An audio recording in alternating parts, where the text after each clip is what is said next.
ഫോട്ടോകളിലുള്ള സ്ത്രീകളെ വിവസ്ത്രയാക്കി നൽകുന്ന artificial intelligence ആപ്പുകൾക്ക് വൻ പ്രചാരമെന്ന റിപ്പോർട്ട്.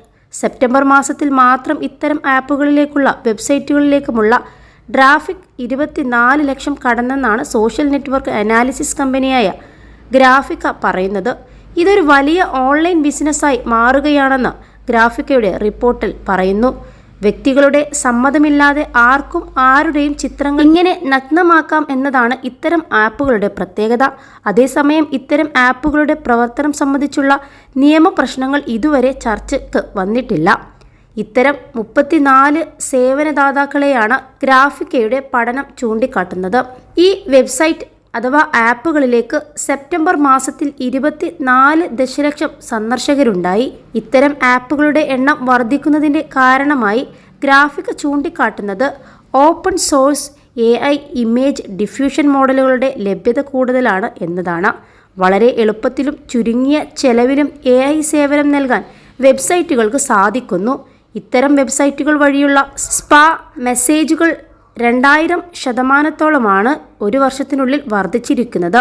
വരും നാളുകളിൽ ഇത്തരം വെബ്സൈറ്റുകൾ ഒരു സാമൂഹ്യ ശല്യമായേക്കുമെന്നും പഠിതാക്കൾ ആശങ്കപ്പെടുന്നുണ്ട്. സമ്മതമില്ലാതെ മറ്റുള്ളവരുടെ നഗ്നചിത്രങ്ങൾ നിർമ്മിക്കുകയും അവ ഓൺലൈനായി പ്രചരിപ്പിക്കുകയും ചെയ്യുന്ന ക്രിമിനൽ കേസുകൾ വർദ്ധിച്ചേക്കും. +2 ഡിഗ്രി കഴിഞ്ഞവർക്ക് വേൾഡ്സ് ഫസ്റ്റ് AR/VR ക്ലാസ് റൂമിലൂടെ സ്മാർട്ട് ഫോൺ എഞ്ചിനീയർ ആവാം. കൂടുതൽ അറിയാൻ വിളിക്കൂ ബ്രിഡ്കോ ആൻഡ് ബ്രിഡ്കോ.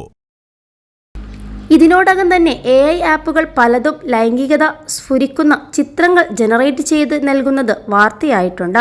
ആവശ്യപ്പെടാതെ തന്നെ ചിത്രങ്ങൾ ഇത്തരത്തിൽ ജനറേറ്റ് ചെയ്യുന്നു എന്നതാണ് പ്രത്യേകത. ഇതിനു കാരണം AI ഓപ്പൺ സോഴ്സ് സോഫ്റ്റ്വെയറുകൾ ഇൻ്റർനെറ്റിനെയാണ് ചിത്രങ്ങൾ നിർമ്മിക്കാൻ ഉപയോഗിക്കുന്നത് എന്നതാണ്. ഇൻ്റർനെറ്റിൻ്റെ പൊതുസ്വഭാവം ഇത്തരം AI ആപ്പുകളെയും സ്വാധീനിക്കുന്നുണ്ട്.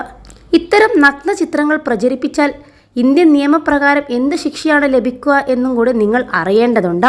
സമ്മതമില്ലാതെ സ്ത്രീകളുടെ നഗ്ന ചിത്രങ്ങൾ എടുക്കുന്നതും പ്രചരിപ്പിക്കുന്നതുമെല്ലാം ഇന്ത്യൻ ശിക്ഷാ നിയമം 354C പ്രകാരം കുറ്റകരമാണ്. കുറഞ്ഞത് 1 വർഷവും കൂടിയത് 3 വർഷവും തടവു ശിക്ഷ ലഭിക്കാവുന്ന കുറ്റമാണിത്. ഇതോടൊപ്പം പിഴയും ലഭിക്കാം. ഇത്തരം കുറ്റകൃത്യങ്ങൾ ആവർത്തിക്കുന്നവർക്ക് ശിക്ഷാ കാലാവധിയും കൂടും. 3 വർഷമാണ് ചുരുങ്ങിയ ശിക്ഷാകാലം. 7 വർഷം വരെ പരമാവധി തടവ് ലഭിക്കാം.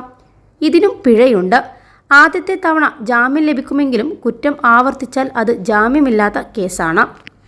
21 ലക്ഷത്തോളം സന്തുഷ്ടരായ ഉപഭോക്താക്കളും 2 ലക്ഷത്തോളം തിമിര ശസ്ത്രക്രിയകളും പൂർത്തിയാക്കിയ മലബാറിലെ ഏക കണ്ണാശുപത്രി അൽ സലാമ ഹൈ ഹോസ്പിറ്റൽ റോഡ് പെരിന്തൽമണ്ണ.